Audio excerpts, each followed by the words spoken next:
Alright, today we're having a look at Water is Alive by koknsun. Alright, so here we are in Water is Alive by koknsun, and I was really hoping, I've got my fingers crossed on this one because I've tried to, show a koknsun level a while back, because it's quite an interesting creator, and it was broken because koknsun does a lot of work in LBP too. Hello, what is that red up there? I don't know what it's gonna do. We're gonna find out. There's more red here. How do I get to you and make you do a thing?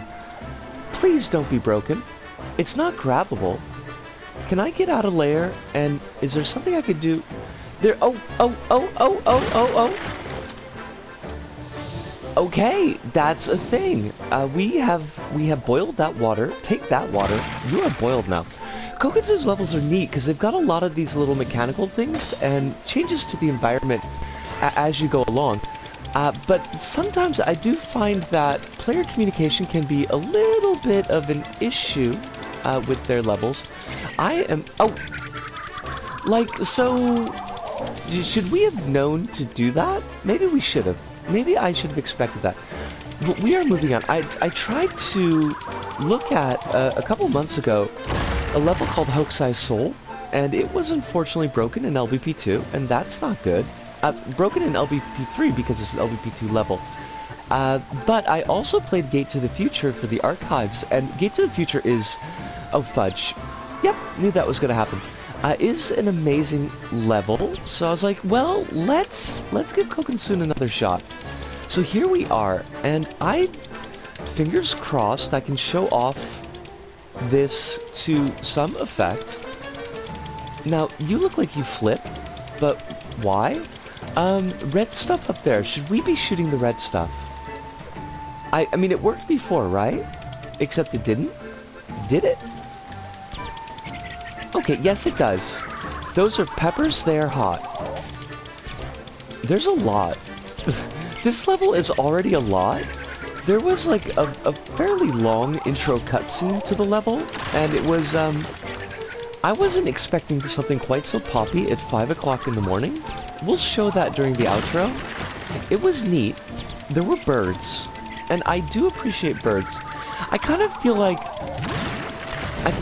with many things that LBP2 was the era of intro cutscenes, and we don't really see them quite as often anymore, which is your mileage may vary. Sometimes you do just want to get into the level and play, and you don't want to like sit through a minute-long cutscene, but they could be cool. I have an intro cutscene in Bloomin' Onions, and I don't know if that's good or bad. Oh, fudge! Already? The time, she goes so quickly. We will get to this checkpoint, and then we will go back to the hub. We'll see you there. See yas! And we're back, and Water is Alive by koknsun, and I'd say it's a pretty strong yellow square. It's got a lot that I really enjoy in level design and level building, particularly in the LBP2 era, but there are some issues that I think that kind of hold it back from true greatness. But to focus on the positives first, as we try to do, and this level is just, it's so neat from a mechanical standpoint, seeing the way that everything moves and kind of fits itself together. You've got a lot of bits in the level where you've got platforms that are shifting so that you can use them in different ways. You've got areas that are moving over to link up to earlier sections in the level. That's something I always really like to see. It's just like big mechanical movement in levels, because it feels fairly rare, and it's always quite impressive thinking like, well, how did the creator get all of this to kind of fit together and move smoothly? And you see a lot of that on display here. I really, really love that. There's lots of level interactions where you've got the Creatinator. That's kind of the key bit of the level here is you've got the Creatinator, and it's shooting out water, and you're going to be using it to trigger various things, and they'll cause these changes in the environment.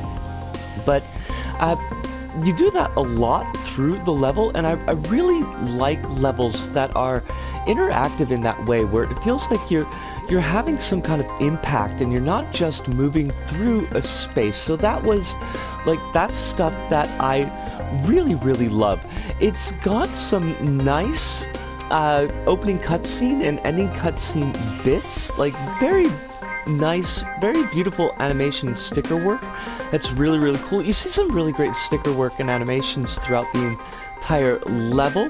Really good use of hologram material, and we hardly ever see hologram material these days, so like all of that was cool. I, for the most part, like the material sets from a purely visual standpoint, although I do think that they add some issues to the gameplay side and level interaction side of things, but like they look cool, and they all kind of fit together thematically, which is important for a level like this, so I appreciate that. There's not like really too much outside of the themes of the level. You don't have a lot of like non-diegetic interaction in the level. You've got like one bit where there's like a sticker panel X on something. That's the one that stands out in my mind. As far as gameplay, it's, I'd say, medium paced. It is a big chunky level. You're going to be traveling across a lot of ground, but you're not like, it's not super quick. You're not going to be rushing through things, but it's also, it's not like plodding. It's not like really slow. So it felt like the pace was suitable for the amount of time that I spent in the level. Although I will say that on like the 5th playthrough, it did start to feel a little bit draggy, but that's probably not something that's going to affect a casual player all that much. So that bit is good as well. There's a nice little water section in it. I don't generally, we've talked about this in the show before, but I don't like generally like water sections in LBP because I feel like they tend to slow down the action a little bit too much. This one is nice, it's short, it's discreet. You definitely get the feeling of swimming through the water and all of that, and it's a very pretty section, which I do appreciate. But like, it's not overbearing, and a lot of times I do feel the water sections can be overbearing in levels. So like, there's lots of really nice stuff. There's a neat bit towards the end where you're kind of climbing up these nodes, and you've got a bit you can jump on, and then you want to jump on, like, you want to jump and grab onto the next section because the nodes are going to rotate and there's spikes like on the beneath part. So you're going to jump, you grab, it'll rotate so you're standing on a safe area, and then you're going to do that again. It's a little section, but it was a pretty fun section, and I did enjoy it. You've got a little bit of a grappling hook in here, just enough to make it feel like the grappling hook was a good choice for the level, but like not so much where it steals focus away from the Creatinator. So I think that was a really good balance of adding a second power-up. The more power-ups that we add in levels, again, this is something that we've talked about a lot of times, you know, the more difficulty you have in making sure that each power-up gets its place and its focus. And here I think the balance was really good. So there's a lot of positive stuff to say about the level. So what did I feel was dragging it down? And I think that the big issue here is that, now we talked about how I like the materials in a purely visual sense, and I felt they fit together really well thematically, but they're very busy visually, and when you've got those materials like all together in one spot, and with the background itself that is relatively busy, and with the camera that's pulled out so that you can kind of see the entire very beautiful environment, and then it can be quite tough to determine, like, where are you supposed to go in this environment? How are you supposed to progress? What layer are you in? What layer are hazards in? Another bit with that hazards is that koknsun does use horrible gas as a hazard in the level, which is fine. It's not really a big issue, but it's really hard sometimes to tell, like, am I in the layer with the horrible gas or not? And there's one point in particular where it looks like you're stuck, because it looks like you're gonna have to pass through this horrible gas bit, when in fact you'll be traveling directly behind it. So I kind of sat there for a minute like, where do I go from here? What am I supposed to do? Now, Koknsun does use some signposting to direct the player. You've got like some arrows that are in the level, and they're built to match the level's aesthetic, which is generally a cool thing. It's something that I encourage folks to do, but because the visual aesthetic is already so busy, and there are a lot of angular bits, because Koknsun does seem to like angular shaping in materials, that like the arrows can get lost in the sauce, they can get lost in the visual environment, so they're not like always quite as helpful as you would want them to be. Also, you've got things where like you've got like white bits that you're triggering with the Creatinator sometimes, but it's not consistent, so sometimes you'll be shooting at stuff and it's just not doing anything, and you're wondering like, well, where's the bit that I am supposed to shoot? So you're kind of hunting around with the Creatinator and listening for the the Paintinator trigger sound, like the beep beep beep beep beep beep beep sound, so that you know you've got the thing that you need to have. So that was like a little bit frustrating as well. Inconsistency in like progress and level mechanics, like you've got a bit where you're using the the grappling hook to generally you're grabbing on like plant-based nodes, and that like makes sense. You can see like, oh well, I'm supposed to do that, that's a grabbable thing, and then you get to a point where you're grabbing on rainbows, and it's cool, like it's a really cool effect, and I really liked it, but it isn't necessarily something that I feel like a player would immediately grok to, oh, that's the thing I'm supposed to be doing, that's, how I'm supposed to interact with this level, because it's not consistent to what's being presented to the player previously. Consistency in gameplay is really key, even if sometimes it means that you have to make some concessions in aesthetic and visual presentation, because you don't want the player to get confused and stuck and feel like they don't know what's going on. So like that was a big issue for me, was just knowing where I was supposed to be going, knowing what I was supposed to be doing to progress the level. Once I kind of had it all down and set and in my head, the level went a lot smoother, but I tell you, the first time through, and it was a lot.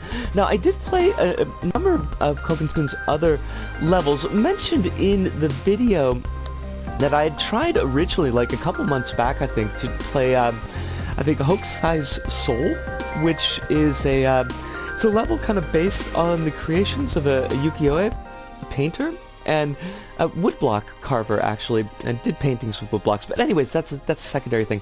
And I mentioned that it was broken, and I went back to it because I was wondering, like, well, maybe I just didn't click with Koknsun's, like, presentation and flow of levels, but no, it actually is broken. It's a really weird break too, because like you've got a bit where you're going to be dropping onto some bounce pads, but the first time I went through and I dropped onto the bounce pads, triggered no problem, and I just like slipped up and I died, and it was not a really big deal. But each successive time I tried to do it, once I did know the gimmick, and it was like there was no physics interaction with the bounce pads, like I just fell directly through them. It wasn't a layer issue, it wasn't anything like that. I literally like fell straight through the bounce pad. I have no idea why that happened. It's not something that's part of the design of the level. It's really weird break for LBP, but it is, unfortunately, it seems at least, broken in LBP 3, so there is that. I also, you may have noticed, I played, went live yesterday on the archive. I played A Gate to the Future. I honestly, if you were going to choose between Water is a Life and Gates to the Future, I would definitely choose that one. It's got all of the really good things here. It's got this great, interesting visual presentation. It's got lots of like mechanical movement, and the level is shifting around and things like that.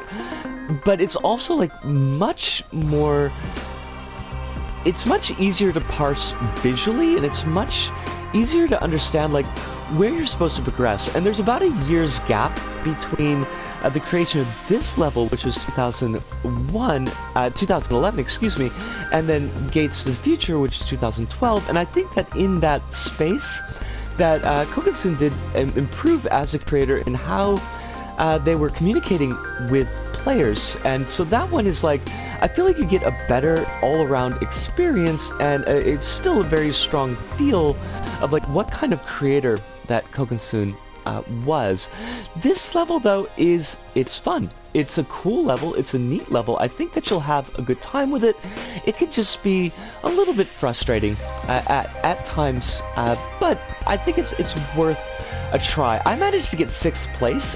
That was one of the reasons I played it so many times, is because like I was getting so close and I wanted to get at least in the top 5, but I was not able to do that this time. I had one sloppy death, but maybe you can beat my score. You can beat koknsun's score. So koknsun is in 5th place. But I've talked like way too much. I'm so sorry. We are gonna go. So from me, Disco, to all of you out there, wherever you may happen to be, thank you, arigato, sayonara, see you, and ciao.